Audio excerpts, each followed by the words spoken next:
महिलाओं को मिलने वाले इस अधिकार का जिसने विरोध किया, देश की महिलाओं ने उन्हें माफ नहीं किया है। अगर हम सब साथ में जाते हैं तो इतिहास गवाह है कि ये किसी एक के राजनीतिक पक्ष में नहीं जाएगा। वो कहती हैं कि झाड़ू कचरा वाले काम में तो हमें जोड़ देते हो, अब हमें निर्णय प्रक्रिया में जोड़ो। और निर्णय प्रक्रियाएं विधानसभा में और पार्लियामेंट में होती है। एक बार 33% बहनों को यहाँ आने दो, आकर के उनको निर्णय करने दो, किसको देना है किसको नहीं देना है, इस वर्ग को देना उस वर्ग को देना, करेंगे वो निर्णय। हम उनके सामर्थ्य पर आशंका क्यों करते भाई? और मैं आज अपील करने आया हूं आपके पास कि इसको राजनीति के तराजू से मत तोलिए। यहां बैठ करके हमें किसी को संविधान ने देश को टुकड़ों में सोचने का अधिकार ही नहीं दिया।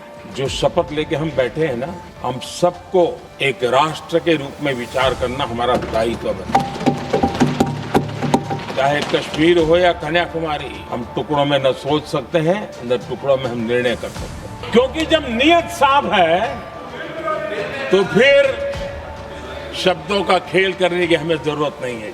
हम इस भ्रम में न रहे, देश की नारी शक्ति को हम कुछ दे रहे हैं, जी नहीं, उसका हक है।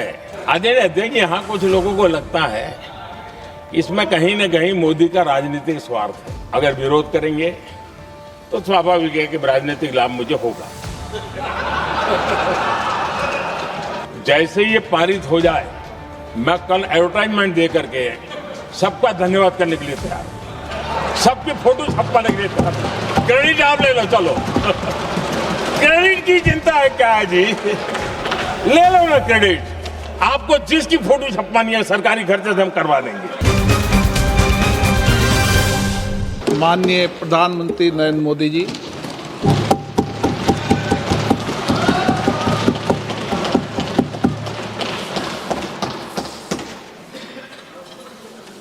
आदरणीय अध्यक्ष जी,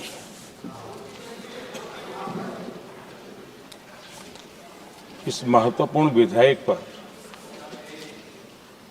आज सुबह से चर्चा प्रारंभ हुई है।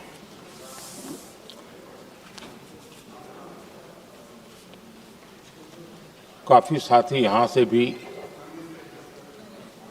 जिन मुद्दों को स्पर्श किया गया है उसको तथ्य से और तर्क से सदन को जरूर जानकारी देंगे। और इसलिए मैं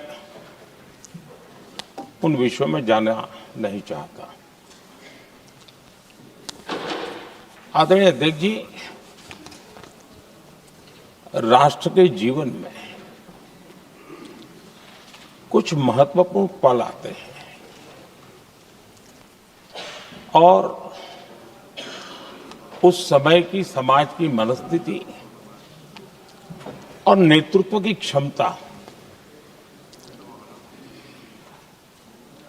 उस पल को कैप्चर करके एक राष्ट्र की अमानत बना देती है, एक मजबूत धरोहर तैयार कर देती है। मैं समझता हूं कि भारत के संसदीय लोकतंत्र के इतिहास में ये वैसे ही पल है। आवश्यकता ये थी कि 25-30 साल पहले जब से विचार सामने आया, आवश्यकता महसूस हुई, हम इसको लागू कर देते और हम आज उसको काफी परिपक्वता तक पहुंचा देते हैं। और आवश्यकता के अनुसार उसमें समय समय पर सुधार भी होते हैं। और यही तो लोकतंत्र की ब्यूटी होती है। हमारी मदर ऑफ डेमोक्रेसी है। हमारी हजारों साल की लोकतंत्र की एक विकास यात्रा रही है और उस विकास यात्रा में एक नया आयाम जोड़ने का एक शुभ अवसर सदन के हम सभी साथियों को मिला है। और मैंने प्रारंभ में कहा है कि हम सब भाग्यवान हैं कि हमें ऐसे महत्वपूर्ण और देश की आधी आबादी को इस राष्ट्र निर्माण की नीति निर्धारण प्रक्रिया में हिस्सेदार बनाने का सौभाग्य मिल रहा है।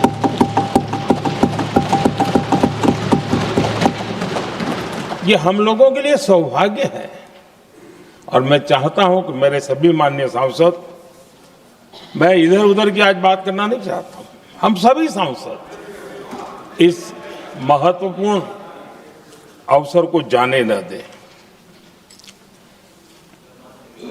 हम भारतीय सब मिल करके देश को नई दिशा देने जा रहे हैं। हमारी शासन व्यवस्था को संवेदनशीलता से भरने का एक सार्थक प्रयास करने के लिए जा रहे हैं। और मुझे विश्वास है कि इस मंथन से जो अमृत निकलेगा वो देश की राजनीति की भी उसके रूप स्वरूप को तो तय करने ही करने वाला है, लेकिन ये देश की दिशा और दशा भी तय करने वाला है। इतने महत्वपूर्ण मोड़ पर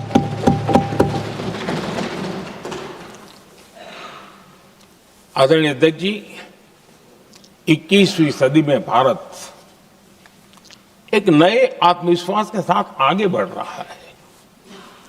विश्व में भी आज भारत की स्वीकृति हम सब महसूस कर रहे हैं और ये हम सबके लिए गौरव का पल है। एक समय हमारे पास आया है और इस समय को हमने एक विकसित भारत के संकल्प के साथ जोड़ा है। और मैं पक्का मानता हूं कि विकसित भारत का मतलब केवल उत्तम प्रकार के रेल, रास्ते, इंफ्रास्ट्रक्चर या कुछ आर्थिक प्रगति के आंकड़े, सिर्फ इतने से ही विकसित भारत की सीमित कल्पना वाले हम लोग नहीं हैं। हम चाहते हैं कि विकसित भारत जिसके नीति निर्धारण में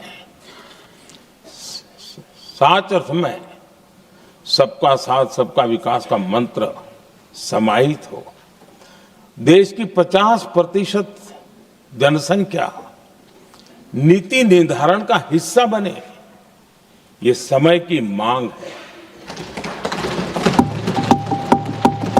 हम पहले ही देरी कर चुके हैं, कारण कोई भी होंगे, जिम्मेवार कोई भी होंगे, लेकिन इस सच्चाई को हमें स्वीकार करना होगा कि जब हम अकेले मिलते हैं तब मानते हैं हाँ यार, लेकिन जब सामूहिक रूप से मिलते हैं, मुझे याद है कि जिस इसकी प्रक्रिया चली थी, सभी दलों से मिलना हुआ है, एक दल को छोड़ करके जिन जिन से मिलना हुआ है हर एक ने सैद्धांतिक विरोध नहीं किया है। बाद में जाकर के जो कुछ भी हुआ होगा, राजनीतिक दिशा पकड़ी जा रही है, लेकिन जो राजनीतिक दिशा में ही सोचते हैं, मैं उनको भी एडवाइज करना चाहूंगा, एक मित्र के रूप में एडवाइज करता हूं और सबको काम आएगी।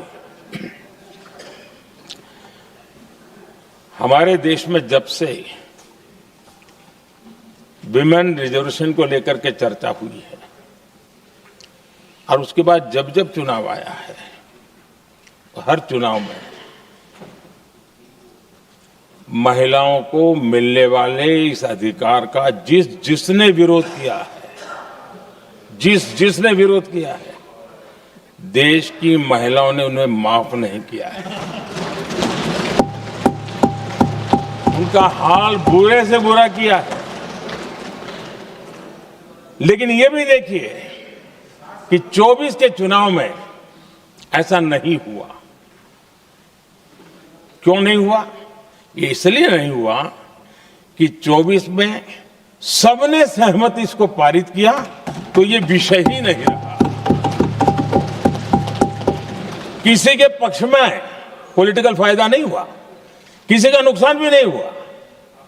सहज रूप से जो मुद्दे थे उन मुद्दों के आधार पर चुनाव लड़ा। क्योंकि 24 में सब साथ में थे। कुछ लोग यहां है, कुछ लोग नहीं है, लेकिन सब साथ में थे। आज भी मैं कहता हूं, अगर हम सब साथ में जाते हैं तो इतिहास गवाह है कि किसी एक के राजनीतिक पक्ष में नहीं जाएगा। ये देश के लोकतंत्र के पक्ष में जाएगा, देश के सामूहिक निर्णय शक्ति के पक्ष में जाएगा, और हम सब उसके यश के हकदार होंगे। न ट्रेजरी बैंक उसका हकदार रहेगा, न मोदी उसका हकदार रहेगा, यहां बैठे हुए सब हकदार रहेंगे। और इसलिए जिन लोगों को इसमें राजनीति की बू आ रही है, मैं चाहूंगा कि वो खुद के परिणामों को पिछले 30 साल में देख ले। फायदा उनका भी इसी में रास्ता दिखा रहा हूं। इसी में फायदा है कि जो नुकसान हो रहा है उससे बच जाओगे। और इसलिए मैं समझता हूं कि इसको राजनीतिक रंग देने की जरूरत नहीं है। आदरणीय अध्यक्ष जी, मुझे याद है तब तो मैं शासकीय व्यवस्था की राजनीति में नहीं था, मैं एक संगठन के कार्यकर्ता के नाते काम करता था। उस समय एक चर्चा सुनने को मिलती थी गलियारों में कि देखिए ये कैसे लोग हैं, पंचायतों में आरक्षण देना है तो बहुत आराम से दे देते हैं, लेकिन आप कह रहे हैं तो कह रहे हैं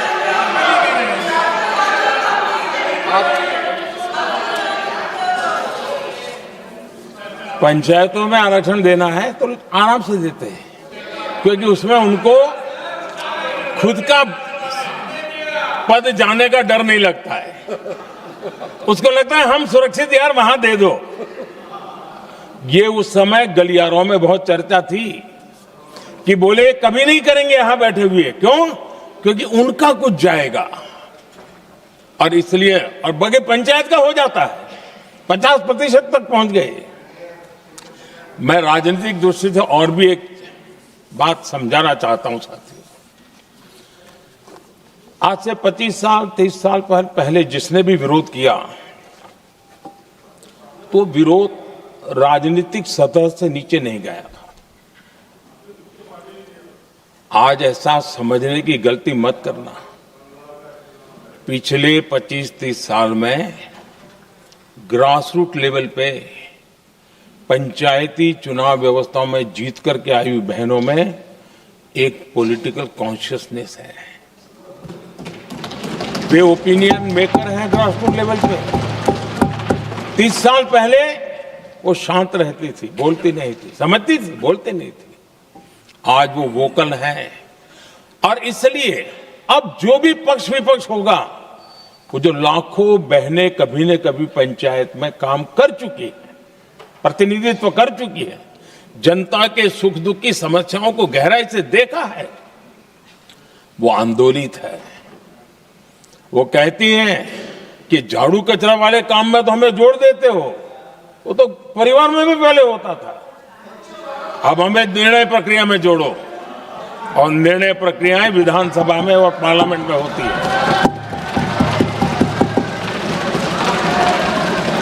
और इसलिए मैं राजनीतिक जीवन में जो लोग प्रगति चाहते, मैं किसी भी सांसद की बात करता हूं, किसी भी एमएलए की बात करता हूं, ये दल वो दल की बात मैं नहीं कर रहा हूं। जो भी राजनीतिक जीवन में सफलतापूर्वक आगे बढ़ना चाहते हैं, उनको ये मान के चलना पड़ेगा कि पिछले 25-30 साल में लाखों बहनें ग्रास रूट लेवल पर लीडर बन चुकी हैं। अब उनके अंदर सिर्फ यहां 33% का नहीं, वहां भी वो आपके फैसलों को प्रभावित करने वाली है। और इसलिए जो आज विरोध करेंगे उसको लंबे समय तक कीमत चुकानी पड़ेगी, लंबे समय तक कीमत चुकानी पड़ेगी। और इसलिए राजनीतिक समझदारी भी इसी में है कि हम ग्रासरूट लेवल पर महिलाओं की जो पॉलिटिकल लीडरशिप खड़ी हुई है उसको आपने अब कंसीडर करना पड़ेगा। यहां मैंने सुना हमारे मुलायम सिंह जी थे, तब से एक विषय चला रहे हैं, उनके परिवार वाले पे भी चला रहे हैं। आप देश की बहनों पर भरोसा करो ना, उनकी समझदारी पर भरोसा करो। एक बार 33% बहनों को यहां आने दो, आकर के उनको निर्णय करने दो, किसको देना है किसको नहीं देना है, इस वर्ग को देना उस वर्ग को देना, करेंगे वो निर्णय। हम उनके सामर्थ्य पर आशंका क्यों करते भाई? एक बार आने तो दो, उनको आने तो दो। जब आएंगे तो 34 पे, और दूसरा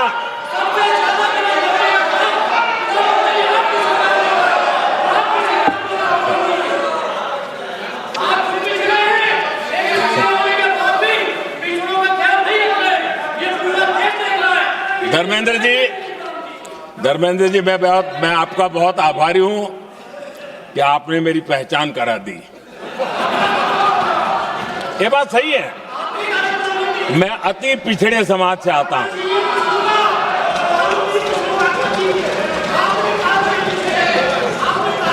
धर्मेंद्र जी, मैं आपका बहुत आभारी हूं, और अखिलेश जी मेरे मित्र हैं तो कभी कभी मदद कर देते हैं।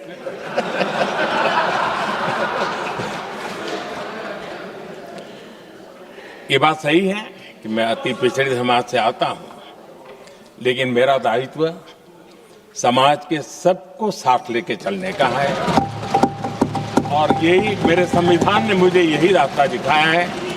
मेरे लिए संविधान ही सर्वोपरि है, और इसलिए और ये संविधान की ताकत है कि मेरे जैसा अत्यंत छोटे समाज का, अति पिछड़े समाज के व्यक्ति को इतना बड़ा दायित्व देश ने दिया।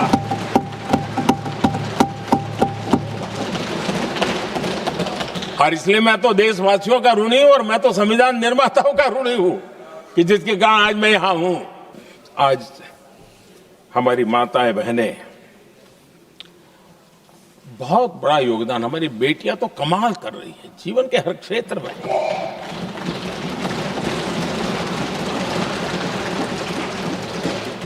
इतना बड़ा सामर्थ्य, उसको हम हिस्सेदारी से रोकने के लिए क्यों इतनी ताकत खपा रहे हैं जी? उनके जुड़ने से सामर्थ्य बढ़ने वाला है।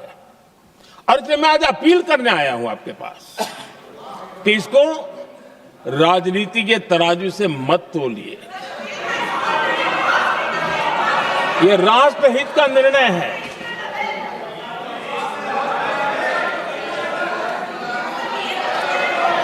आदरणीय अध्यक्ष जी, आज का हमारे सामने अवसर एक साथ बैठ करके एक दिशा में सोच करके विकसित भारत बनाने में हमारी नारी शक्ति की भागीदारी को एक खुले मन से निर्णय करने का अवसर है, स्वीकार करने का अवसर है। और मैंने जैसा पहले ही कहा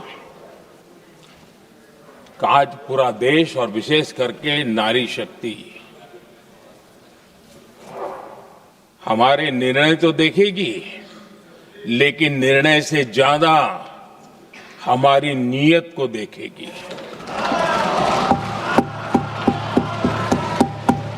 और इसलिए हमारी नीयत की खोट देश की नारी शक्ति कभी माफ नहीं करेगी।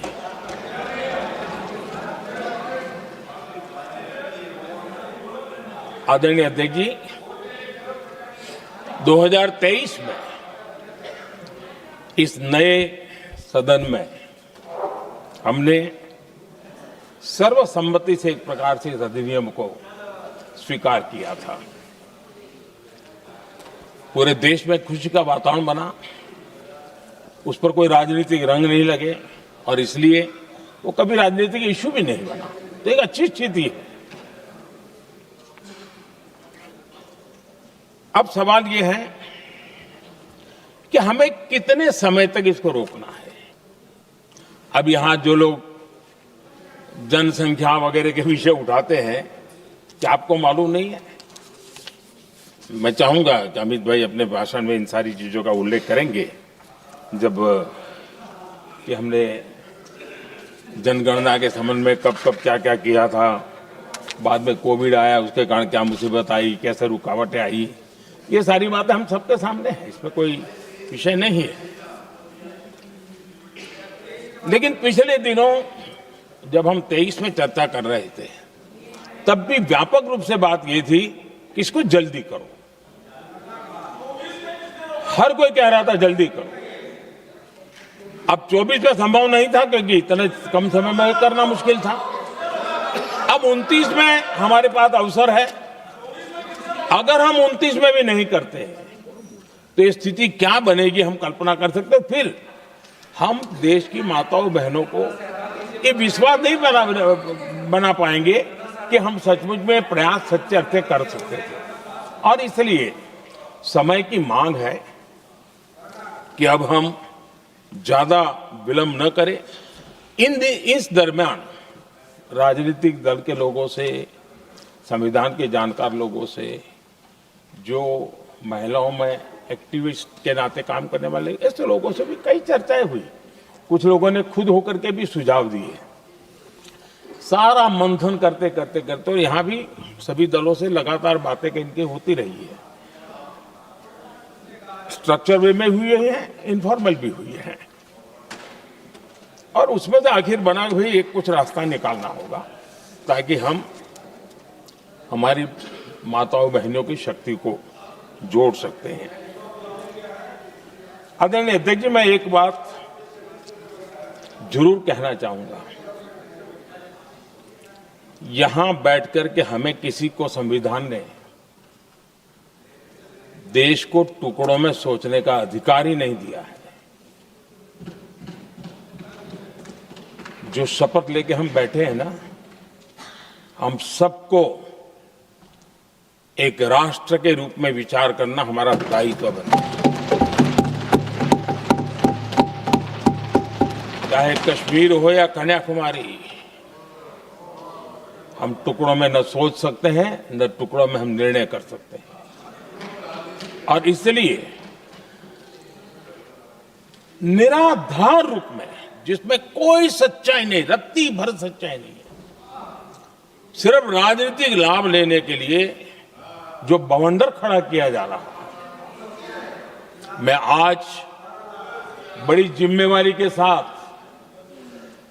इस सदन में, इस पवित्र जगह से कहना चाहता हूं, चाहे दक्षिण हो, उत्तर हो, पूर्व हो, पश्चिम हो, छोटे राज्य हो, बड़े राज्य हो, मैं आज एक जिम्मेवारी से कहना चाहता हूं कि निर्णय प्रक्रिया किसी के साथ भी भेदभाव नहीं करेगी। ये निर्णय प्रक्रिया किसी के साथ अन्याय नहीं करेगी।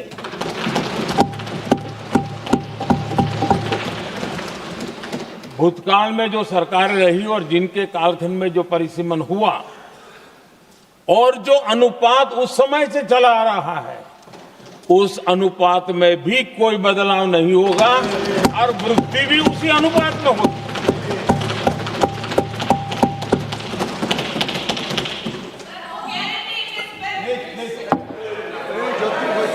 अगर गारंटी शब्द चाहिए तो मैं गारंटी शब्द उपयोग करता हूं। वादा की बात करते हो तो मैं वादा शब्द उपयोग करता हूं। अगर तमिल में कोई अच्छा शब्द हो तो वो भी मैं बोलने के लिए तैयार हूं। क्योंकि जब नियत साफ है तो फिर शब्दों का खेल करने की हमें जरूरत नहीं है जी।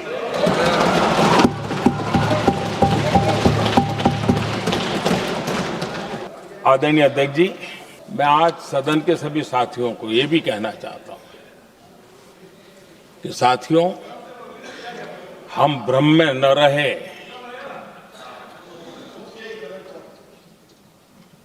हम उस अहंकार में न रहे, और मैं हम शब्द प्रयोग कर रहा हूं, मैं और तुम की बात नहीं कर रहा हूं। मैं हम इस भ्रम में न रहे कि हम देश की नारी शक्ति को हम कुछ दे रहे हैं। जी नहीं, उसका हक है। और हमने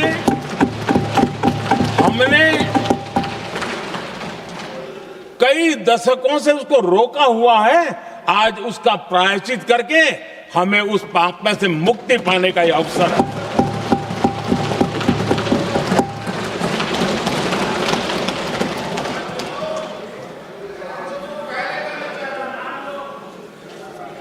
हम सब जानते हैं हर एक ने कैसे चालाकी की है, हर बार चतुराई की।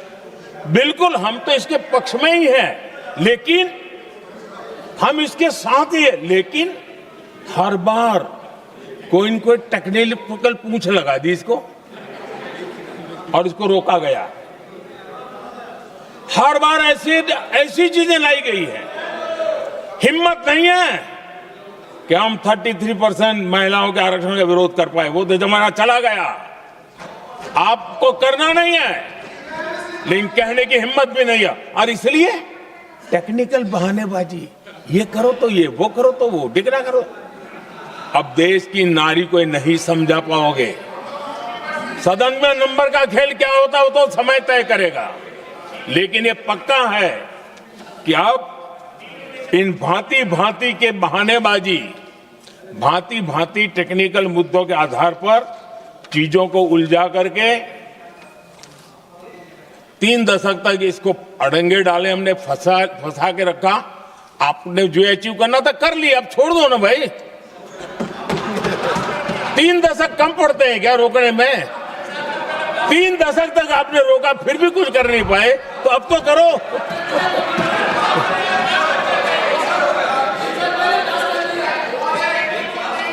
आदरणीय अध्यक्ष जी,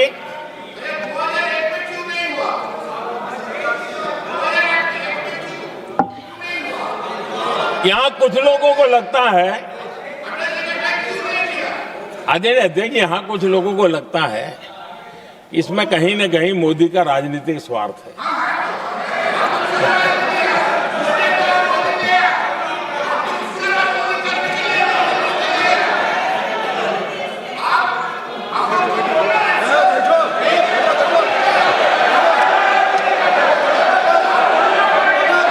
अरे भाई, इनको बोलने दीजिए।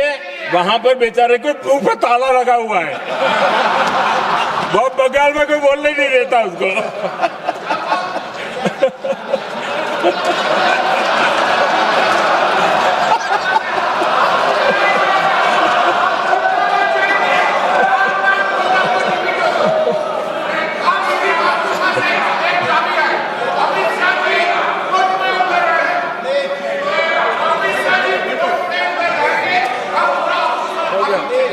आदरणीय अध्यक्ष जी,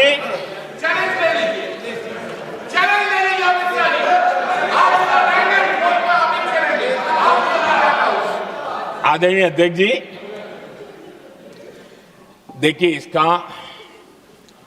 अगर विरोध करेंगे तो स्वाभाविक है कि राजनीतिक लाभ मुझे होगा, लेकिन साथ चलेंगे तो किसी को भी नहीं होगा, ये लिख के रखो।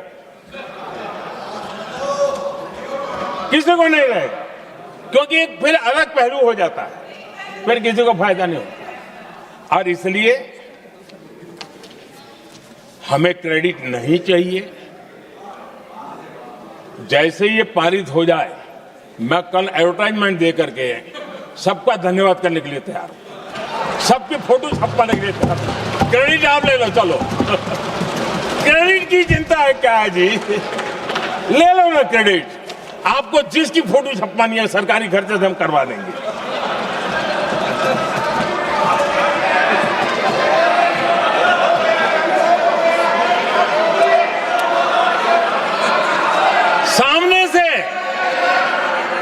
सामने से क्रेडिट का ब्लैंक चेक आपको दे रहा हूं।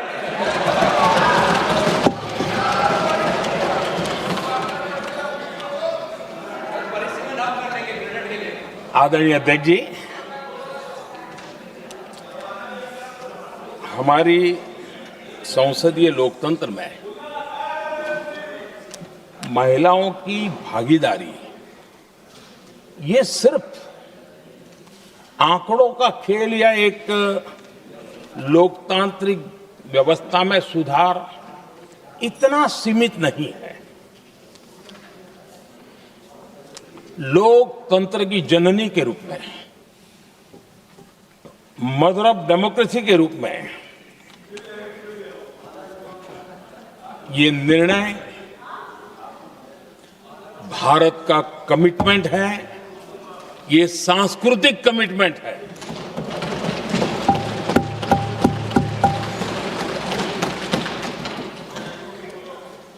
और इसी कमिटमेंट के कारण पंचायतों में ये व्यवस्था बनी और अब तो 20 से अधिक राज्य है जहां 50% हुआ है।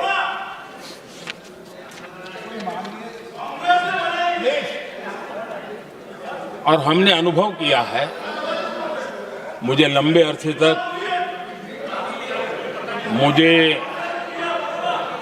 अरसे तक मुख्यमंत्री के रूप में सेवा करने का जनता ने अवसर दिया और उसी कालखंड में ग्रास रूट लेवल पर विमेन लीडरशिप को मैंने देखा है। मेरा अनुभव है कि संवेदनशीलता के साथ समस्याओं के समाधान में उनका कमिटमेंट बहुत ही परिणामकारी रहते थे, विकास की यात्रा को गति देने में रहते थे। और उस अनुभव के आधार पर मैं कहता हूं कि इस सदन में उनकी आवाज नई शक्ति बनेगी, नई सोच जुड़ेगी, देश की दिशा में एक संवेदनशीलता जुड़ेगी। तथ्य और तर्क के आधारों पर अनुभव जब जुड़ता है तब मैं समझता हूं उसका सामर्थ्य अनेक गुना बढ़ जाता है और सदन कितना समृद्ध हो।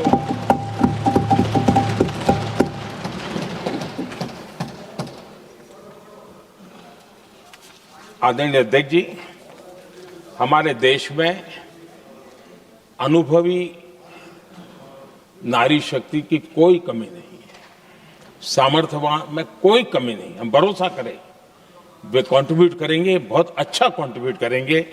और आज भी जितनी हमारी बहनें यहाँ हैं, जब भी उनको अवसर मिला है उन्होंने बहुत अच्छे ढंग से अपनी बात बताई है, सदन को समृद्ध किया है। आदरणीय अध्यक्ष जी, आज देश में वर्तमान में देश में 650 से ज्यादा पंचायतें, डिस्ट्रिक्ट पंचायत, करीब 250 महिलाएं उसका नेतृत्व कर रही और केंद्र के कैबिनेट मिनिस्टर से ज्यादा उनके पास जिम्मेवारी और धन और व्यवस्था होती है, काम करती है जी। करीब 6,700 ब्लॉक पंचायतों में 2700 से अधिक ब्लॉक पंचायत ऐसी हैं जिसका नेतृत्व महिलाओं के हाथ में है। आज देश में 900 से अधिक शहरों में अर्बन लोकल बॉडीज की हेड के रूप में मेयर्स हो या स्टैंडिंग कमेटी का काम देखने वाली बहनें हैं, उनकी ताकत है। और मैं मानता हूं कि आज देश जो प्रगति कर रहा है उस प्रगति में इनका भी महत्वपूर्ण योगदान है। उस ऋण को हमें स्वीकार करने का ये अवसर है। और जब ये अनुभव सदन के साथ जुड़ेगा तब वो अनेक गुना ताकत बढ़ा देगा। आदरणीय अध्यक्ष जी, एक लंबी प्रतीक्षा एंड एक प्रकार से हम सबके लिए सवालिया निशान पैदा हो, ऐसी परिस्थिति हम ही लोगों ने पैदा की है। ये अवसर है कि हम पुरानी जो कुछ भी मर्यादाएं रही होगी, मुश्किलें रही होगी, उसे बाहर निकले, हिम्मत के साथ हम आगे बढ़े और नारी शक्ति का राष्ट्र के विकास में उनकी सहभागिता को हम सुनिश्चित करें। और मैं पक्का मानता हूं कि अगर आज हम मिलकर के निर्णय करते हैं,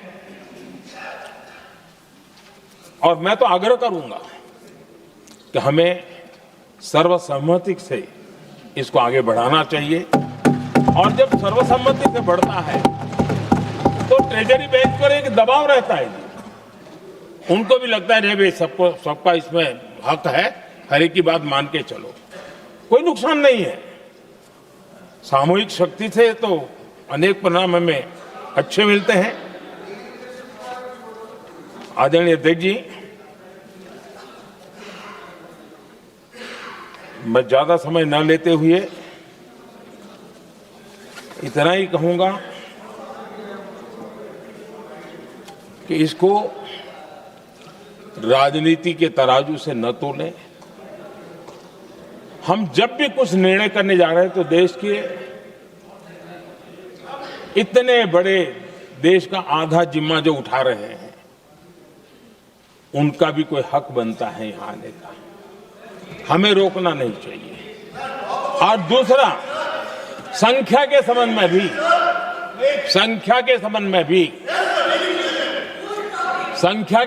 भी एक मत पहले से बनता आया था, चर्चा थी कि साहब ये जो है इनका कम मत करो, अधिक कर दो तो जल्दी हो जाएगा।